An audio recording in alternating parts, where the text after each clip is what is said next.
Si hay algo de lo que podemos estar seguros en esta mañana, es que todos los creyentes que se encuentran aquí en este lugar desean ver cambios graduales y permanentes en sus vidas. Todo verdadero creyente se encuentra en un proceso de santificación a través del cual nos vamos pareciendo cada vez más al carácter, a la imagen de nuestro bendito Señor y Salvador Jesucristo, a la vez que vamos muriendo cada vez más a todas aquellas actitudes, a todos aquellos rasgos de carácter que son contrarios a nuestro Señor. Sin embargo, no todos los cristianos están conscientes del papel tan importante que juegan las emociones en ese proceso de cambio. No todos estamos conscientes del tremendo obstáculo que las emociones pueden llegar a ser cuando no ocupan un lugar correcto en nuestras vidas. Y ese es precisamente el tema que yo quisiera tratar en esta mañana: las emociones y la santificación.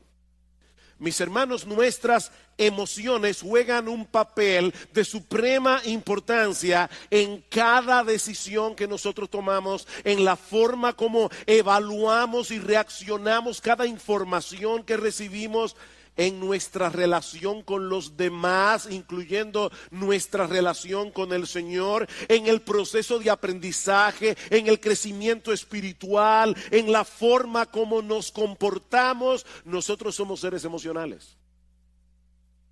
Dice un autor: todo lo que hacemos, todo lo que decimos, todo lo que pensamos es en algún sentido emocional. De hecho, constantemente nosotros nos encontramos revelando lo que hay en nuestros corazones en forma o en función de nuestras emociones. ¿Cuántas veces nosotros decimos me siento de esta o de aquella manera? Todo el tiempo. Ya yo no me siento igual con respecto a esta persona. No me siento igual que antes. Somos seres emocionales. Eso es parte, mis hermanos, de lo que somos, como fuimos creados a imagen y semejanza de Dios. Ahora, ¿cómo funcionan nuestras emociones? Ese aparato emocional que Dios colocó en nuestras almas, ¿cómo funciona? ¿Podemos nosotros ejercer algún tipo de control sobre nuestras emociones? ¿O somos más bien controlados por ellas?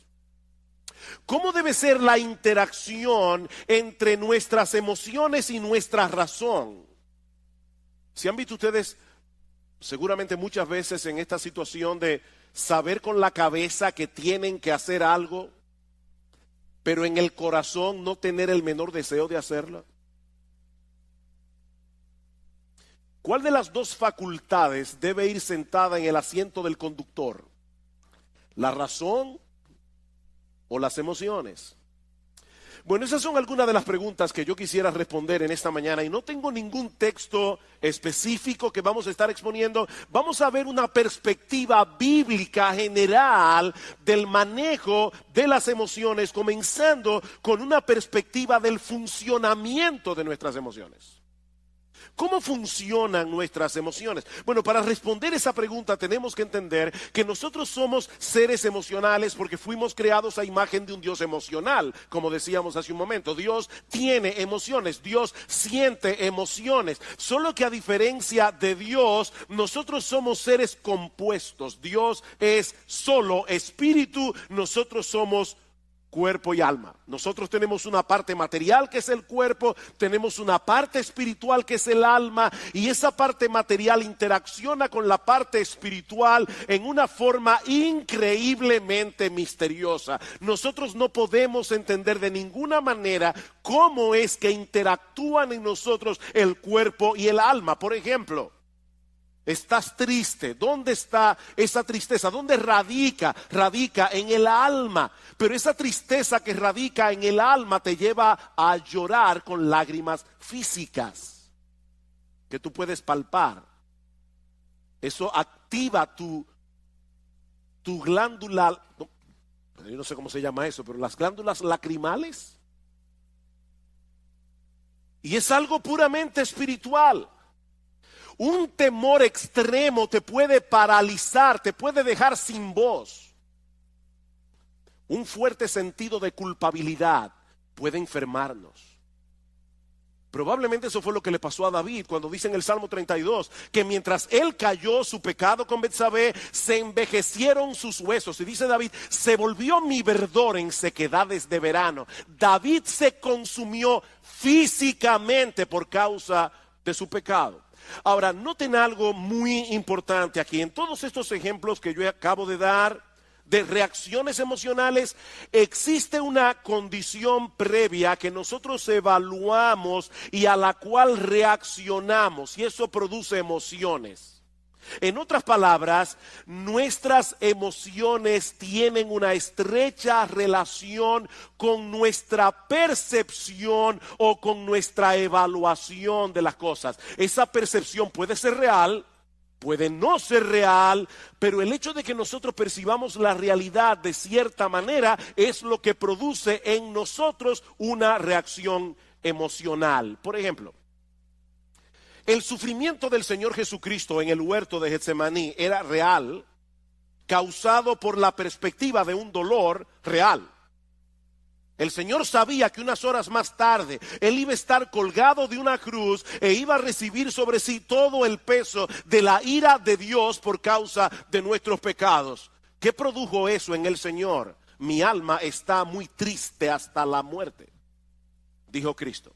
La perspectiva de ese dolor, que era real, produjo en el Señor una reacción emocional. Ahora, puede darse el caso de una persona que experimenta una agonía real en su corazón ante la perspectiva de un problema irreal. La Biblia dice, no os afanéis por el día de mañana. ¿Cuántas personas están esperando un problema que nunca llega, pero lo sufren como si fuera real? Aquí tenemos una agonía real producida por una cosa irreal. De manera que las emociones, mis amados hermanos, no se producen en nosotros porque sí. Nuestras emociones no son meras reacciones químicas, como dicen algunos, sobre las cuales no tenemos ningún control. Nuestras emociones se producen como resultado de nuestra percepción o evaluación de las cosas. Por eso alguien ha dicho muy atinadamente que nuestras emociones revelan nuestras creencias y revelan nuestros valores. Nuestras emociones revelan nuestras creencias, revelan nuestros valores. Yo no tengo temor de perder aquello que a mis ojos tiene poco o ningún valor. Eso no me causa tristeza. Así que aquello que te causa una profunda tristeza es lo que revela dónde están tus valores. ¿Qué es lo que tú colocas por encima de lo demás? Yo no me airo por lo que no me importa. Las emociones siempre tienen un objeto en la mira que a nuestros ojos posee algún valor. Brian Borgman dice, por ejemplo, pensar en la ira no produce ira. Vamos a suponer que usted está en la universidad, están dando una clase sobre la ira. Eso no produce ira. Pero pensar en el aborto sí lo produce. ¿Se dan cuenta? Pensar en la ira no produce ira. Pensar en la injusticia del aborto sí produce ira, o debería producir ira. Ahora, por supuesto, eso no significa que antes de experimentar una emoción nos detenemos a evaluar conscientemente lo que está sucediendo a nuestro alrededor para luego reaccionar. Eso es algo que ocurre de manera instantánea. Por ejemplo, si en medio de la noche, a las 3 de la mañana, tú estás profundamente dormido, escuchas un ruido atronador en la sala de tu casa, lo más natural es que sientas temor inmediatamente, aunque tú no tengas ni idea de lo que produjo ese ruido. Ese temor se produce por la percepción de que puedes estar en peligro. No es necesario que el peligro sea real. Tal vez fue que se cayó una lámpara, el gato la tumbó. Puede ser que no haya un ladrón en la casa. El peligro no es real. Pero basta con que tengamos la percepción de que podemos sufrir algún tipo de daño y eso va a disparar en nosotros la emoción del temor. Y lo mismo ocurre a la inversa. Un individuo puede estar tan seguro de que van a darle un aumento de sueldo que él ya lo está disfrutando sin tenerlo en la mano, aunque al otro día lo boten de la empresa. Y eso lamentablemente pasa muchas veces. O puede suceder que un individuo esté tan seguro de que la muchacha que le gusta le va a decir que sí, que él ya está experimentando la emoción de la boda. Pero resulta que ella le dice que no. Es así como funcionan nuestras emociones. El objeto de nuestra esperanza puede ser una mera ilusión, pero causa una emoción real.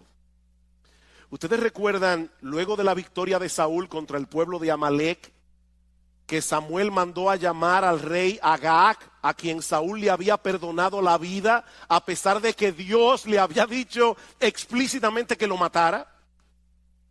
Dice la Biblia en 1 Samuel capítulo 15, versículo 32, que Agag vino delante de Samuel alegremente, pensando dentro de sí que el peligro había pasado.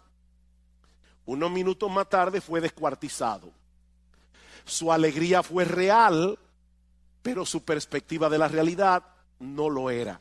Y eso nos lleva de la mano a nuestro segundo encabezado. Ya vimos, yo espero que se haya podido entender cómo funcionan las emociones, cómo se disparan las emociones. Bueno, veamos ahora en segundo lugar nuestra responsabilidad en el control de las emociones. Nuestra responsabilidad en el control de las emociones. Mis hermanos, si nosotros partimos de la presuposición de que nuestras emociones son impulsos primitivos o meras reacciones químicas sobre las cuales no tenemos ningún control, entonces nosotros no somos responsables por las emociones que experimentamos. Sin embargo, es interesante notar que en la Biblia Dios nos da órdenes muy precisas con respecto a las emociones que nosotros deberíamos sentir con respecto a ciertas cosas. Dios nos da órdenes emocionales. Por ejemplo, en Deuteronomio capítulo 6, versículo 5. Dice que nosotros debemos amar a Dios. ¿Cómo? Con todo nuestro corazón, con toda nuestra alma, con todas nuestras fuerzas. Ese es un deber que Dios impone sobre el hombre. Y eso no solo incluye nuestra voluntad, eso incluye nuestras emociones. Mis hermanos, lo que Él espera de nosotros no es una obediencia fría, formalista, mecánica a sus mandamientos. Lo que Dios espera de nosotros no es una ortodoxia fría. Lo que Dios espera de nosotros es que le amemos, que le adoremos, que le alabemos, que le sirvamos con todo nuestro ser. Y eso incluye nuestro intelecto, incluye nuestra voluntad e incluye nuestras emociones. ¿Qué dice el Salmo 100? Cantad alegres a Dios, habitantes de toda la tierra. Venid ante su presencia con regocijo. Nosotros debemos venir a la casa de Dios, debemos venir a encontrarnos con el pueblo de Dios y sobre todas las cosas debemos venir a la presencia de Dios con una expectativa de alegría. Ahora yo me imagino a algunos aquí pensando: pastor, pero es que yo no puedo darle una orden a mis emociones para sentir ciertas cosas o para dejar de sentir otras cosas. ¿Cómo yo hago eso? Y eso es verdad, en parte. Yo no puedo decirme a mí mismo si estoy, ¿verdad?, frío, apático, y voy a la iglesia, vengo para la iglesia. Yo no puedo decirme a mí mismo: voy a tener gozo, voy a tener gozo, voy a tener gozo. De paso, eso suele matar el gozo. Cuando tú te levantas por la mañana y dices yo tengo que tener gozo, eso no te va a producir gozo. Ahora, noten algo interesante en ese texto de Deuteronomio 6 que yo acabo de citar. Dice el Señor, amarás, ¿verdad? Amarás al Señor tu Dios con todo tu corazón, con toda tu alma, con toda tu mente. Y luego el pasaje continúa diciendo, y estas palabras que yo te mando hoy estarán sobre tu corazón, y las repetirás a tus hijos, y hablarás sobre ellas estando en tu casa y andando por el camino y al acostarte y cuando te levantes, y las atarás como una señal en tu mano y estarán como frontales entre tus ojos, y las escribirás en los postes de tu casa y en tus puertas. En otras palabras, ese amor de Dios se nutre del conocimiento que nosotros obtenemos acerca de Dios por medio de su revelación. Para amar a Dios con todo nuestro ser, alma, intelecto, voluntad, emociones, necesitamos información fidedigna acerca de Dios. Una información que, según este texto, nosotros debemos traer continuamente a nuestras cabezas y a la mente de nuestros hijos. En otras palabras, hay una relación estrecha entre nuestras emociones y nuestro conocimiento. Hay una relación estrecha entre nuestras emociones y nuestro proceso de pensamiento. Por ejemplo, Salmo 18, versículos 1 al 3, dice el salmista: yo te amo, Jehová, fortaleza mía. Jehová, roca mía y castillo mío, mi libertador, Dios mío, fortaleza mía, en él confiaré, mi escudo y la fuerza de mi salvación, mi alto refugio. Invocaré a Jehová, quien es digno de ser alabado, y seré salvo de mis enemigos. Estas expresiones de amor de parte del salmista surgieron de una percepción adecuada de Dios, fruto de la percepción y del conocimiento verdadero que el salmista tenía acerca de Dios. Dios es un refugio, Dios es un castillo en el cual podemos escondernos en tiempos de aflicción. Y lo mismo podemos decir acerca del amor al prójimo. Los dos mandamientos más importantes son: amarás al Señor tu Dios y al prójimo como a ti mismo.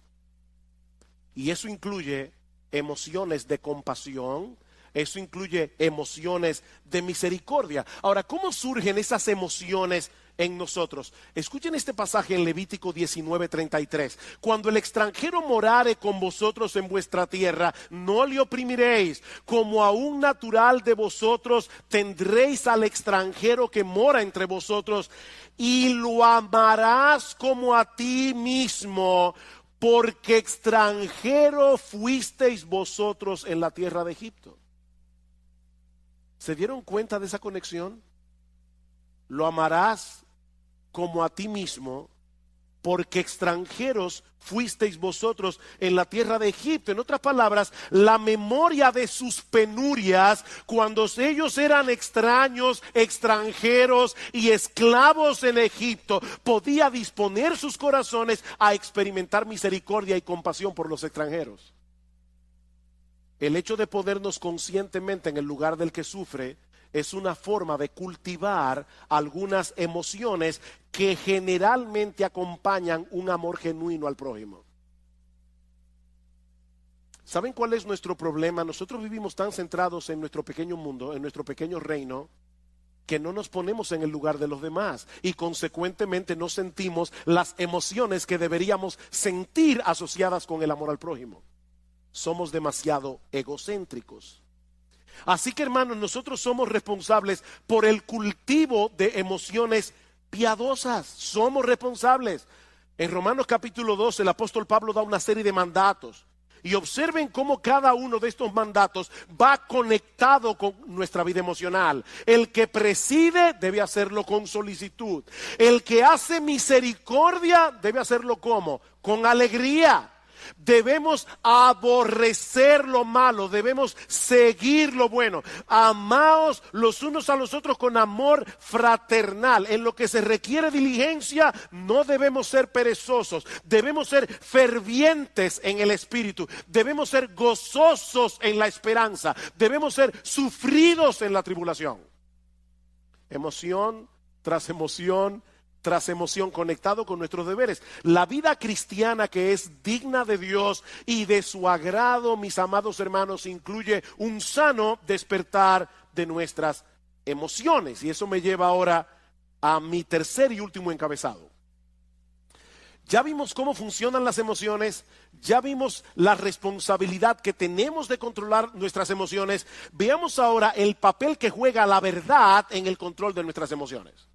El papel que juega la verdad en el control de nuestras emociones. Ya hemos visto que las emociones tienen una estrecha relación con nuestro entendimiento, con nuestra evaluación de lo que percibimos. Por lo tanto, mis hermanos, los pensamientos con los que llenamos nuestras mentes, aquellos pensamientos que son el objeto de nuestra meditación, jugarán un papel de suprema importancia en las emociones que sentimos, para bien o para mal. Por eso Pablo dice en Romanos capítulo 12 que nosotros no debemos conformarnos a este siglo, sino que debemos ser transformados por medio de la renovación de nuestro entendimiento. El proceso de santificación en la vida cristiana tiene como centro operativo nuestro entendimiento, no nuestras emociones. ¿Oyeron eso, hermanos? El proceso de santificación tiene como centro operativo nuestro entendimiento, no las emociones. Nosotros llegamos a la vida cristiana con muchas mentiras en nuestras mentes que ahora deben ser gradualmente desplazadas por la luz de la verdad de Dios revelada en su palabra. Eran estas mentiras las que estaban detrás de todo comportamiento pecaminoso y de toda emoción pecaminosa. Vamos a Efesios capítulo 4, versículo 17.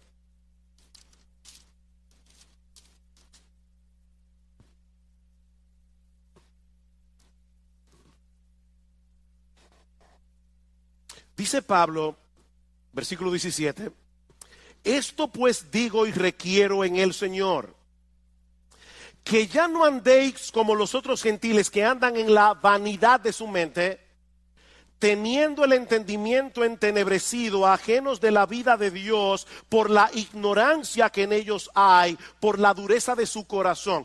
¿Por qué los incrédulos viven como viven? Pablo dice, porque tienen una mente vana en lo que respecta a las cosas espirituales. Pueden ser personas sumamente inteligentes en todo lo demás, pero en lo que respecta a la vida de Dios son ignorantes.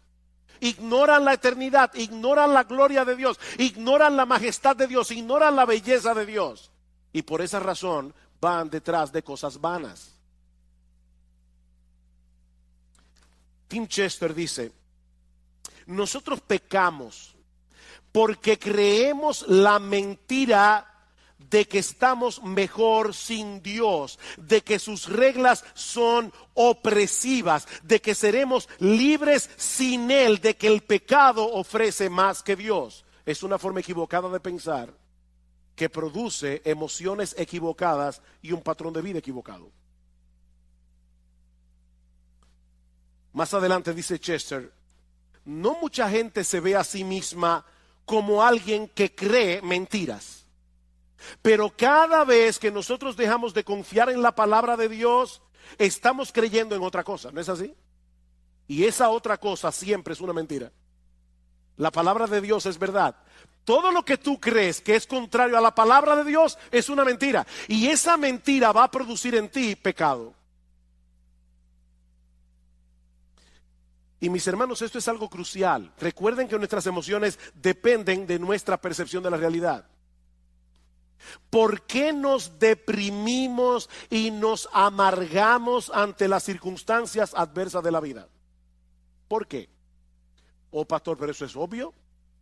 Si yo tengo un problema económico, me voy a deprimir porque tengo un problema económico. Si tengo un problema de salud, me voy a deprimir porque tengo un problema de salud. No. La razón por la que nos deprimimos y nos amargamos ante las circunstancias adversas de la vida es porque en el fondo de nuestros corazones nosotros no creemos que Dios esté en control. Es porque en el fondo de nuestros corazones nosotros no creemos que Dios nos ama. Nosotros no creemos que Dios está obrando a nuestro favor. ¿Se dan cuenta? Y no importa lo que tú digas con tu boca acerca de lo que tú dices creer. No, tu vida emocional revela qué es lo que tú realmente crees. Alguien decía que hay una brecha, un abismo entre lo que nosotros creemos en teoría y lo que creemos en la práctica. Hay una brecha allí. Déjenme ponerles un ejemplo. Y quiero ser lo más práctico que yo pueda, por eso estoy poniendo muchos ejemplos en esta mañana, porque este no es un tema fácil de entender. No es algo tan fácil de agarrar conceptualmente. Basado en la enseñanza de Pablo en la carta a los Colosenses, una de las cosas que Pablo nos dice en esa carta es que nuestra identidad está en Cristo y que nosotros estamos completos en Él. Colosenses capítulo 2, versículo 9 al 10. Eso quiere decir, mis amados hermanos, en términos bien prácticos, que nosotros no tenemos que tratar de probarle nada a nadie. Nosotros no tenemos que tratar de impresionar a nadie con nuestro desempeño, porque nuestra valía no depende de nosotros, depende únicamente de Cristo. Únicamente. De hecho, como decíamos cuando predicamos la serie de Colosenses, nosotros ni siquiera tenemos que tratar de impresionar a Dios, porque ya Jesús lo impresionó por nosotros. Ahora bien, un creyente puede estar aquí hoy en la mañana escuchando esto que yo acabo de decir como una declaración, nuestra valía, nuestra identidad, todo está en Cristo, nosotros estamos completos en Cristo. Un creyente puede estar aquí hoy, ahora mismo, en esta mañana, y estar asintiendo a esta enseñanza bíblica con todas sus fuerzas. Si nuestra identidad está en Cristo, o como dice Pablo en el capítulo 3 de Colosenses, nuestra vida está escondida en Él. Pero resulta que mañana, cuando este individuo que está aquí sentado hoy llega a su trabajo, le dan la información de que él ha sido despedido. Era un trabajo muy bien remunerado en una empresa muy reconocida.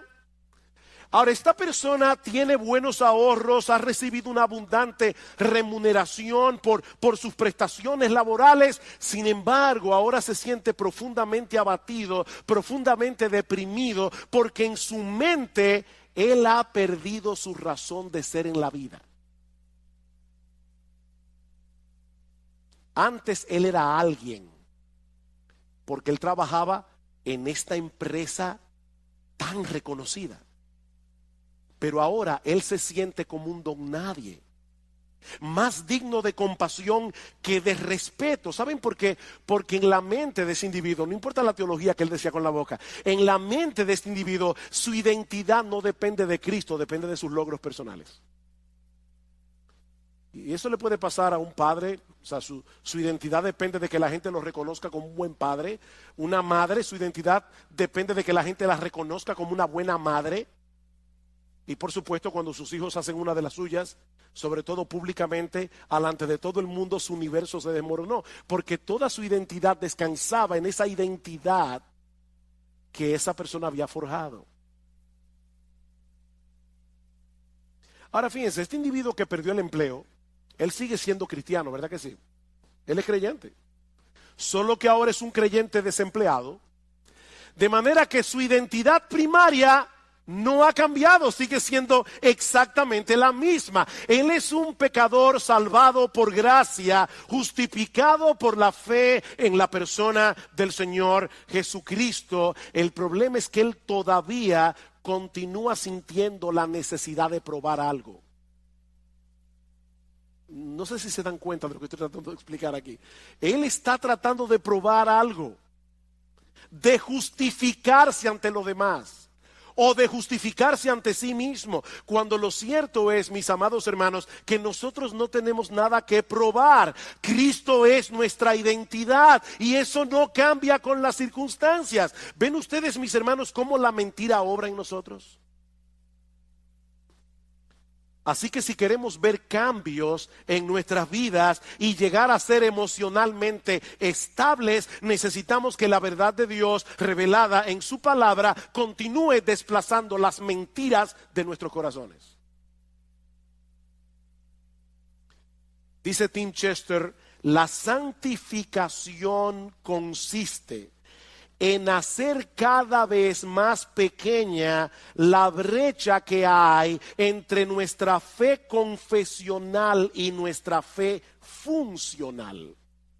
Nuestra fe confesional, lo que tú dices creer, tu teología, con lo que tú realmente crees en la práctica.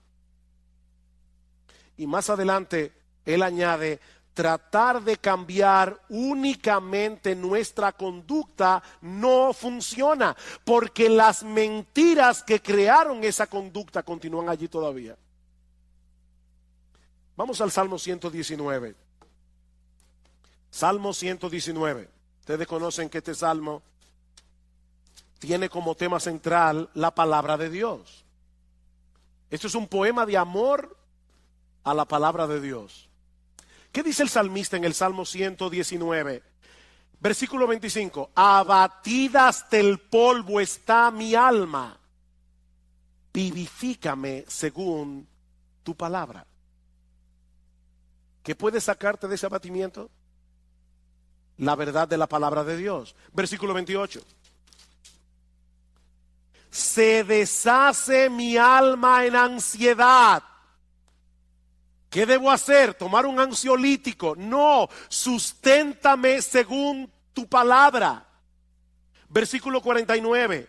Acuérdate de la palabra dada a tu siervo, en la cual me has hecho esperar. Ella es mi consuelo en mi aflicción, porque tu dicho, lo que tú dices, Señor, que es la verdad verdadera, es lo que me ha vivificado. Versículo 92. Si tu ley no hubiese sido mi delicia, ya en mi aflicción hubiera perecido. Nunca jamás me olvidaré de tus mandamientos, porque con ellos me has vivificado, con la palabra de Dios. Versículo 111. Por heredad he tomado tus testimonios para siempre, porque son el gozo de mi corazón. Mis hermanos, ¿qué es lo que el salmista está diciendo aquí? Que es la verdad de Dios revelada en su palabra la que nos hace libres. Es la verdad de Dios revelada en su palabra la que nos consuela. Es la verdad de Dios revelada en su palabra la que levanta nuestra alma abatida. Es la verdad de Dios revelada en su palabra. Es el evangelio, mis hermanos, lo que nos hace libres. Es la verdad revelada en la palabra de Dios la que debe ir sentada en el asiento del conductor de nuestras vidas, no las emociones.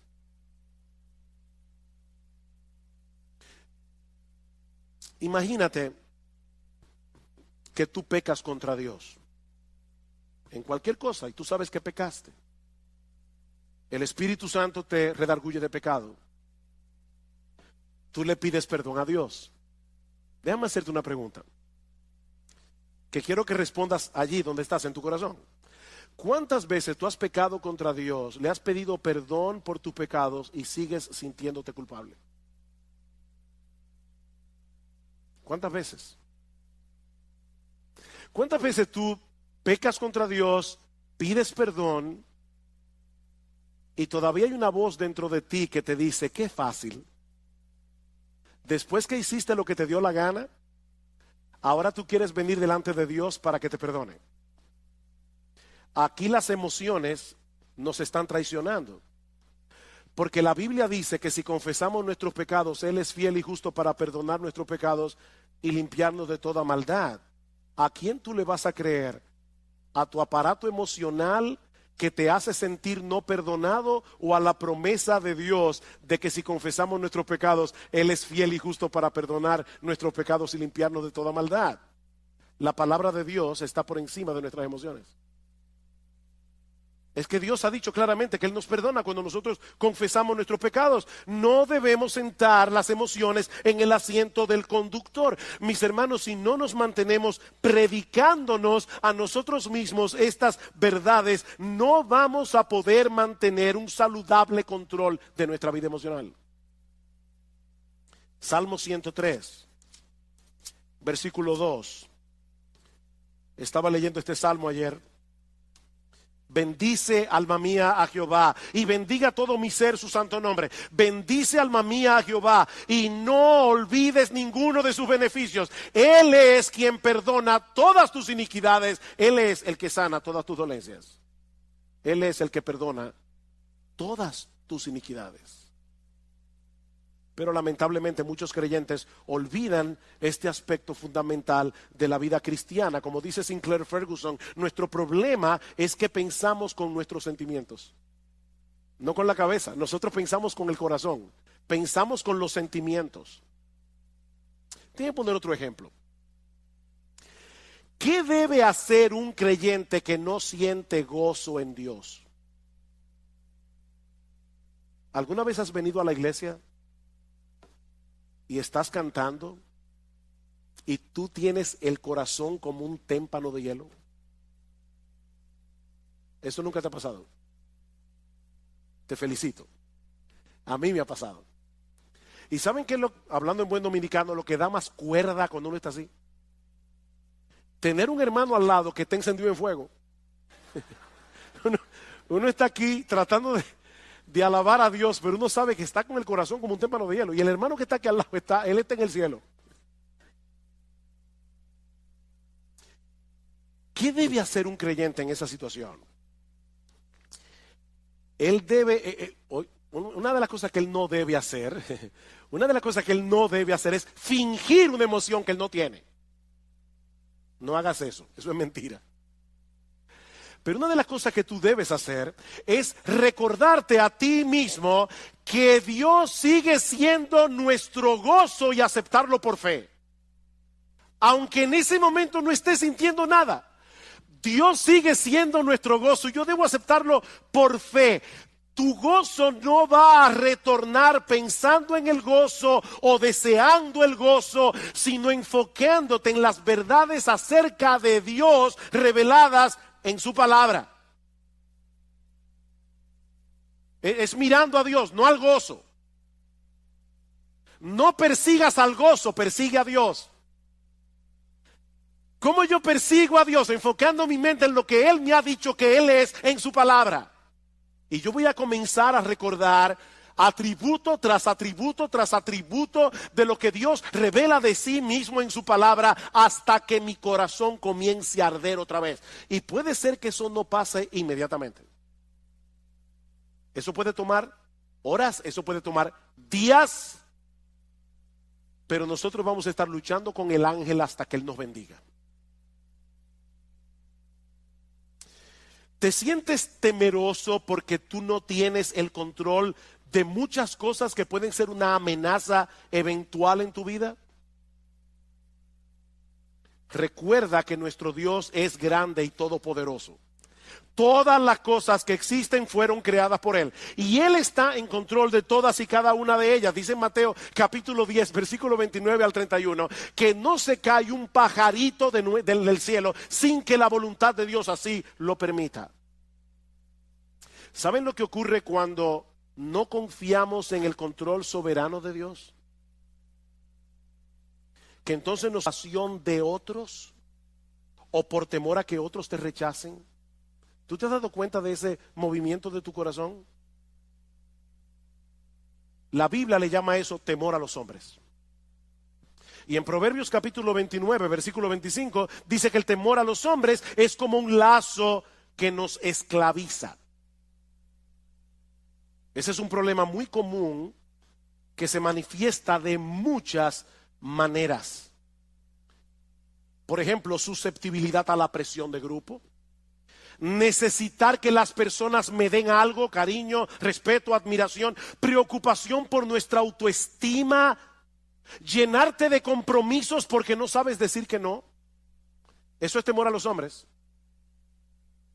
Pequeñas mentiras para lucir bien delante de los otros. Compararte con otras personas. Sentir temor de compartir el evangelio. Eso es temor a los hombres. ¿Cómo podemos lidiar adecuadamente con el temor a los hombres? Bueno, la psicología humanista nos aconseja aumentar nuestra autoestima y lamentablemente muchos creyentes han caído en esa trampa. Pero eso no resuelve el problema, sino que lo complica. Porque en realidad la baja autoestima no es otra cosa que una elevada autoestima disfrazada. ¿Tú oíste eso? La baja autoestima es una elevada autoestima disfrazada.